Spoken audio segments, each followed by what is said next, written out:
जय हिंद दोस्तों, वंदे मातरम। मैं आज क्षेत्रफल के बारे में कुछ महत्वपूर्ण जो सूत्र हैं उनको बताने वाला हूं, कैसे निकालते हैं। क्योंकि आप लोग पढ़े होंगे, मैं जानता हूं कि याद होगा, फिर भी मैं अपने तरफ से बताने की फिर से कोशिश करता हूं। जो भाई बहन थोड़ा कमजोर हैं उनके लिए बेटर रहेगा। तो हमारे वीडियो को देखते रहिए आप। तो चलिए मैं क्षेत्रफल से संबंधित स्टार्ट करता हूं। जिसे देखिए, आयत का जो क्षेत्रफल होता है ये हमारे क्या है, 2D शेप में होते हैं जिस, ठीक है। आयत क्या होता है कि लंबाई इसकी होती है अधिक होती है और चौड़ाई जो होती है कम होती है लंबाई की अपेक्षा, ठीक है। ये हमारा बन गया है आयत। जब इसका हम क्षेत्रफल निकालेंगे, आयत का क्षेत्रफल, तो आयत का क्षेत्रफल बराबर क्या क्या होता है। जैसे देखिए, ये हमारी लंबाई हो गई, ये क्या हो गई, चौड़ाई हो गई। तो लंबाई और चौड़ाई, क्योंकि ये देखिए 2D शेप होता है, दो दिशा इसमें होती हैं। एक हमारी दिशा ये हो गई और दूसरी दिशा ये हो गई, ठीक है। एक यहाँ पे देखिए, ये दो दिशाएं हैं, ये 2D शेप में होती हैं। तो लंबाई और चौड़ाई को जब हम आपस में गुणा कर देंगे तो हमारा क्या होगा, आयत का क्षेत्रफल मिल जाएगा। तो याद नहीं करना, जैसे आयत दिया है तो ऐसे आप बना लो, और यदि क्षेत्रफल पूछे तो आप लंबाई और चौड़ाई को आपस में क्या करेंगे, लंबाई और चौड़ाई को गुणा कर देंगे तो वो क्षेत्रफल मिल जाएगा। तो लंबाई गुणे चौड़ाई, यही होता है हमारा आयत का क्षेत्रफल। मैं इसमें आयत, वर्ग, वृत्त और त्रिभुज इन सभी का बताने वाला हूं कैसे हल करते हैं। ये तो हमारा क्षेत्रफल हो गया। और परिमाप क्या होता है, परिमाप मतलब होता है चारों भुजाओं का योग, ठीक है। परिमाप का मतलब होता है चारों भुजाओं का योग, वही हमारा क्या कहलाता है, परिमाप कहलाता है। जैसे देखिए, यहां से लेकर के हम बना देते हैं ए, बी, सी और डी। ये हमारा क्या है, आयत है। और यहाँ से लंबाई ए बी और सी डी सेम लंबाई की हैं, तो एल। और जैसे बी और सी की लंबाई जितनी चौड़ाई है उतनी ही ए और डी की है, ए भी हो जाएगी बी।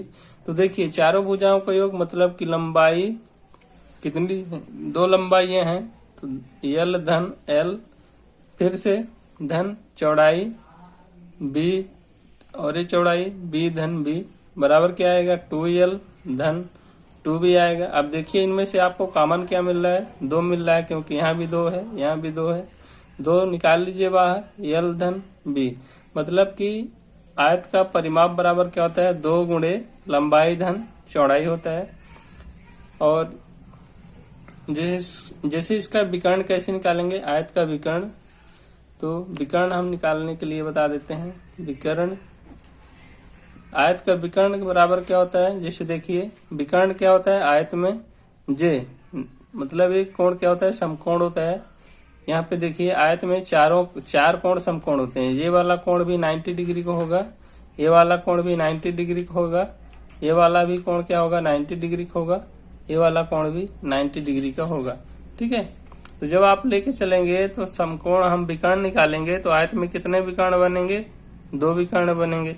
तो विकर्ण बराबर क्या होता है, एक प्रमेय आप पढ़े होंगे, पाइथागोरस प्रमेय। यदि नहीं पढ़े हैं तो मैं बता देता हूं। क्या होता है, कर्ण का स्क्वायर बराबर क्या होता है, लंब का स्क्वायर धन आधार का स्क्वायर होता है। इसी सूत्र से हम क्या करेंगे, इसका आयत का हम विकर्ण या जो भी कर्ण मतलब वही विकर्ण निकालेंगे। तो देखिए, इसमें से हम क्या है, हमारा कर्ण एसी है, तो एसी का स्क्वायर बराबर लंब हमारा क्या दिया है, लंब ये चौड़ाई जो है वही हमारी क्या हो जाएगी, लंब हो जाएगा। तो क्या हो जाएगा, बी का स्क्वायर धन आधार हमारा क्या हो जाएगा, ए बी का स्क्वायर मतलब एल स्क्वायर। तो AC बराबर क्या हो जाएगा, AC बराबर क्या हो जाएगा, रूट बी स्क्वायर धन एल स्क्वायर, मतलब लंबाई का वर्ग धन चौड़ाई का वर्ग, जो भी होगा टोटल उसका विकर्ण लगा देंगे, वो हमारा क्या कहलाएगा, आयत का विकर्ण हो जाएगा, ठीक है। उम्मीद कर रहा हूँ समझ में आ रहा होगा। चलिए मैं वर्ग का बता देता हूँ। तो हम वर्ग का बताते हैं, वर्ग का क्षेत्रफल कैसे निकालेंगे आप। तो जैसे देखिए, वर्ग क्या होती है, सभी भुजाएं आपस में बराबर होती हैं, मतलब कि जो लंबाई जितनी होगी उतनी ही क्या होती है, चौड़ाई होती है। यह भी हमारा 2D शेप में होता है। एक दिशा ये हो गई, दूसरी दिशा ये हो गई, ठीक है। तो देखिए वर्ग का क्षेत्रफल कैसे निकालेंगे। वर्ग का क्षेत्रफल, जैसे आयत का भी क्षेत्रफल आपने निकाला है तो ऐसे से हम वर्ग का क्षेत्रफल निकालेंगे। ये हमारी लंबाई हो जाएगी और ये हमारी क्या हो जाएगी, चौड़ाई हो जाएगी। ABC ये हो गया D। तो जैसे जितनी लंबाई होती है वर्ग की सेम उतनी ही क्या होती है, चौड़ाई भी होती है। तो मतलब कि जितना होता है सेम भुजा होती है, वही भुजा जितना ये लंबी होगी उतनी भुजा ये भी लंबी होगी, ठीक है, वर्ग की। तो क्या करेंगे, वर्ग का क्षेत्रफल बराबर लंबाई मतलब पहली भुजा का वर्ग गुणे दूसरी मतलब लंबाई गुणे चौड़ाई। तो चौड़ाई भी क्या है, लंबाई के बराबर ही है, क्योंकि इसमें जो लंबाई होती है वर्ग की, लंबाई के बराबर क्या होती है, चौड़ाई होती है, ठीक है। तो वर्ग में क्या होता है, लंबाई के बराबर चौड़ाई होता है। तो यहाँ पे क्या करेंगे, लंबाई गुणे लंबाई कर देंगे, मतलब कि यल लंबाई का क्या हो जाएगा, स्क्वायर, और इसी को बोलते हैं भुजा स्क्वायर, ठीक है। मतलब वर्ग का क्षेत्रफल बराबर भुजा स्क्वायर होता है। तो वही लंबाई का स्क्वायर, लंबाई उसकी दोनों क्या होती है, लंबाई चौड़ाई आपस में बराबर होती हैं, इसलिए कहीं कहीं आपको मिलता है भुजा स्क्वायर। तो ये भुजा ए भी भुजा हो जाएगी और BC भी भुजा हो जाएगी। 4 भुजाएं होती हैं वर्ग में, चारों आपस में बराबर होती हैं, तो भुजा स्क्वायर हो जाता है सूत्र, ठीक है। मतलब लंबाई का ही स्क्वायर करते हैं, वही हो जाता है, भुजा का स्क्वायर हो जाता है। अब देखिए विकर्ण इसका कैसे निकालेंगे, परिमाप बता देता हूं पहले। वर्ग का परिमाप बराबर क्या होता है, देखिए इसमें चारों भुजाएं आपस में बराबर होती हैं, तो पहले का योग करिए तो यल धन दूसरे का दूसरी भुजा यल, फिर इतने ये भी यल होगी, ये भी यल होगी, क्योंकि सभी आपस में बराबर हैं। तो क्या हो जाएगा, यल धन एल। परिमाप मतलब होता है चारों भुजाओं का योग, बराबर क्या निकल के आएगा, 4L, मतलब 4 गुणे यल, 4 गुणे भुजा कर देंगे तो आपको क्या हो जाएगा, परिमाप निकल आएगा। विकर्ण देखिए, विकर्ण बराबर क्या होता है, सेम कहानी वही है, 90 डिग्री का होता है। तो जब आप इसमें विकर्ण निकालेंगे तो विकर्ण बराबर क्या हो जाएगा, देखिए यल स्क्वायर और ए स्क्वायर, मतलब कि आपस में बराबर है भुजाएं, तो क्या हो जाएगा, कर्ण बराबर कर्ण का स्क्वायर बराबर लंब का स्क्वायर धन आधार का स्क्वायर, ठीक है। कर्ण का स्क्वायर बराबर है, देखिए क्या हो जाएगा, 2L का होल स्क्वायर, ठीक है, क्योंकि L प्लस L 2L हो जाएगा, वही क्या हो जाएगा, L स्क्वायर हो जाएगा। आपस में जब करेंगे तो क्या हो जाएगा, कर्ण का इसको उधर ले जाइए, वर्ग है तो करिए, कर्ण बराबर √2L स्क्वायर, वर्ग से वर्ग क्या हो जाएगा, एक का कट जाएगा, तो L इंटू √2 हो जाएगा, ठीक है। मतलब कि L दिख नहीं रहा है, क्या हो जाएगा, वर्ग से वर्ग कट जाएगा, तो 2 जो है तो √2 और क्या हो जाएगा, ये L, क्योंकि दो में रूट वर्ग नहीं है, इसे सिर्फ L का स्क्वायर है, इसलिए वर्ग से वर्ग कट जाएगा इसका, तो L इंटू √2 हो जाता है। दूसरे शब्दों में कहें तो क्या हो जाएगा, भुजा गुणे √2, ये होता है हमारा वर्ग का विकर्ण होता है। चलिए देखते हैं वृत्त का क्षेत्रफल बराबर क्या होता है। ये हमारा क्या हो गया, वृत्त हो गया।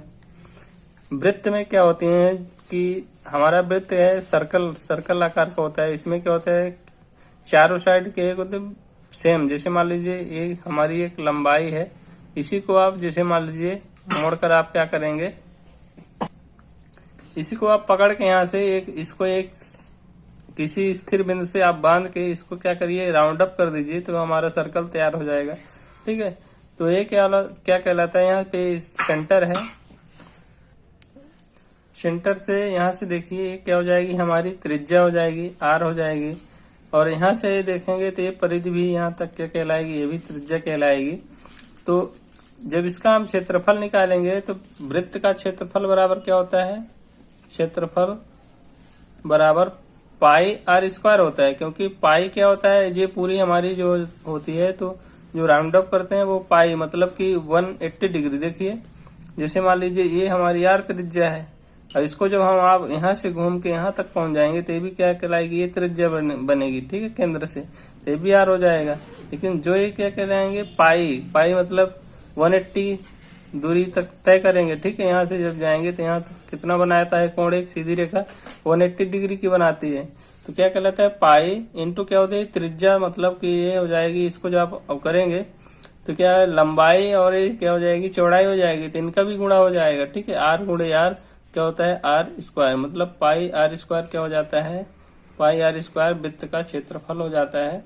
और जब इसका परिमाप निकालेंगे, वृत्त का परिमाप वही परिधि बोलते हैं, ठीक है, ध्यान रखिएगा। परिधि जो होती है, तो वृत्त में परिधि लिखते हैं, लेकिन ये परिमाप ही है, ठीक है। तो देखिए वृत्त का परिधि परिमाप क्या होता है, 2 पाई आर होता है, ठीक है, मतलब 2 पाई आर क्या होता है, इसका परिधि होता है। और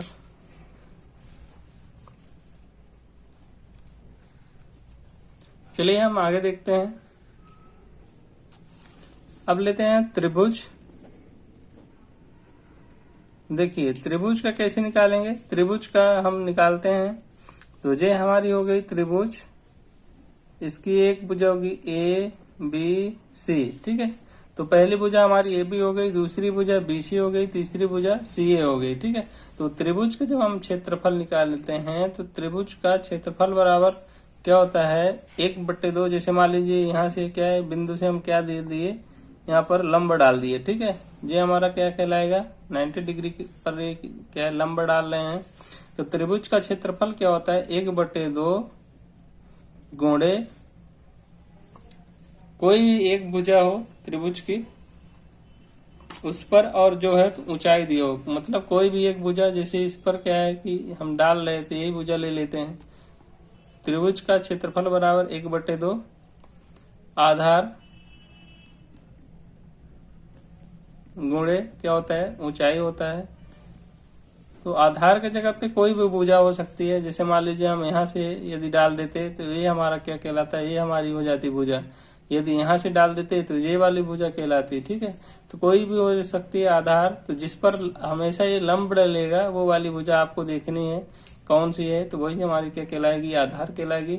और ऊंचाई ये है, क्या है कि ऊंचाई नहीं दी, जिसमें दिया रहेगा तो एक टाइप इससे आप सूत्र से निकाल सकते हैं जिसमें ऊंचाई दिया रहेगा, और जिसको मान लीजिए ऊंचाई नहीं दिया है तो कैसे हल करेंगे, तो एक सूत्र होता है कि अर्ध, पहले तो अर्ध परिमित निकालते हैं, ठीक है, अर्ध परिमित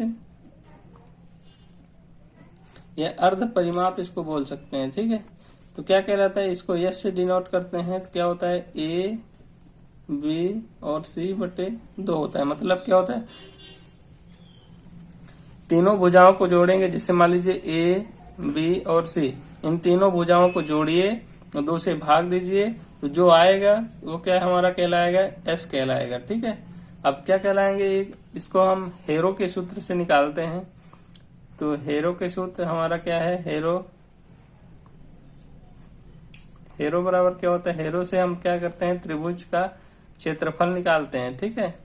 तो कैसे, त्रिभुज का क्षेत्रफल बराबर √S S-A S-B और S-C।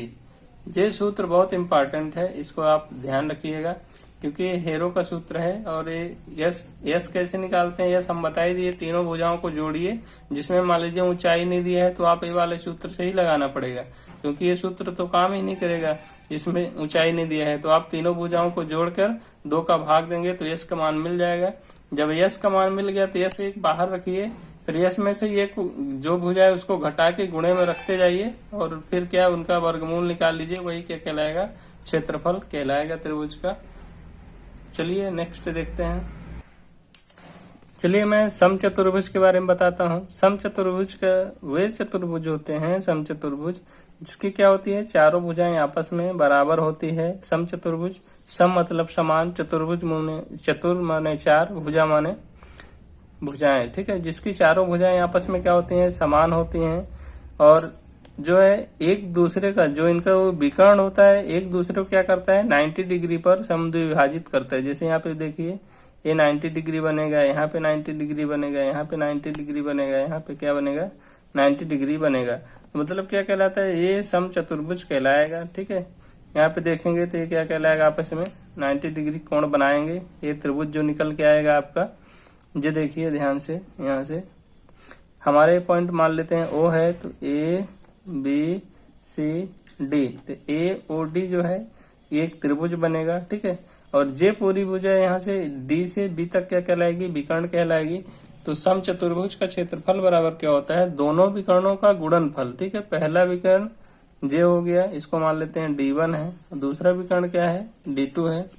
तो इसका क्षेत्रफल कैसे निकालेंगे, क्षेत्रफल बराबर क्या हो जाएगा, दोनों विकर्णों का गुणनफल बटे 1/2। ठीक है, मतलब 1/2 इंटू D1 और D2। ये हमारा क्या कहलाएगा, समचतुर्भुज का क्षेत्रफल। मतलब दोनों विकर्णों को आप गुणा कर दीजिए और 2 का भाग देंगे तो हमारा समचतुर्भुज का क्षेत्रफल निकल आएगा। और इसका यदि परिमाप आप निकालेंगे तो क्या होगा, परिमाप क्या होता है, चारों भुजाओं का योग। जितनी ये भुजा होगी इसको मान लेते हैं ए, जे बी, ए सी और डी, तो चारों भुजाओं का योग। तो मतलब कि A plus B plus C plus D. ठीक है, तो चारों भुजाओं का योग मतलब कहता है 4 गुणे भुजा हो जाएगा। ठीक है, ये हमारा क्या कहलाएगा, परिमाप कहलाएगा। चलिए हम और लेते हैं समलंब चतुर्भुज। हम समलंब चतुर्भुज किसे कहते हैं, तो वे चतुर्भुज जिसकी आमने सामने की भुजाएं क्या होती हैं, केवल 2 ही भुजाएं आपस में क्या होती हैं, बराबर होती हैं। जैसे मान लीजिए ये समांतर हो गई और इसके समांतर पैरेलल ये भुजा हो गई, और क्या होती है, केवल आमने और सामने की भुजाएं आपस में क्या होती हैं, समांतर होती है। जैसे ये भुजा हो गई ए बी सी और डी, तो ए बी की समांतर क्या हो जाएगी, ए बी के समांतर क्या हो जाएगी, सी डी हो जाएगी। ये क्या कहलाती है, समलंब। मतलब जिस चतुर्भुज की आमने सामने की केवल 2 भुजाएं समांतर होती हैं वो क्या कहलाता है, समलंब कहलाता है। और इसका क्षेत्रफल जब निकालेंगे तो समलंब चतुर्भुज का क्षेत्रफल बराबर क्या होता है, 1/2। समांतर भुजाओं को जोड़ दीजिए, मतलब समांतर भुजाओं का योग, समांतर भुजा का योग इनटू इनके बीच की जो ये दूरी दिया है। ठीक है, समांतर भुजाओं का योग इनटू इनके बीच की जो दूरी दिया है h। ठीक है, गुणे ऊंचाई कर दीजिए, ऊंचाई। तो क्या कहलाता है, हमारा समलंब चतुर्भुज का क्षेत्रफल बराबर क्या होता है, 1/2 समांतर भुजाओं का योग गुणे ऊंचाई। मतलब जैसे जो लंब डालोगे आप यहाँ से, मान लीजिए लंब डालते हैं तो लंब क्या ऊंचाई के ही बराबर होगा। ठीक है, ये हो गया हमारा लंब। ये क्या कहलाएगा, लंब इस हमारे ऊंचाई के बराबर ही होगा। तो यही हो जाता है समलंब चतुर्भुज का क्षेत्रफल। तो दोस्तों यदि वीडियो अच्छा लगा हो, आपको कुछ समझ में आया हो, तो दोस्तों के साथ शेयर करिए। जय हिंद, वंदे मातरम, और चैनल को सब्सक्राइब करिए। धन्यवाद।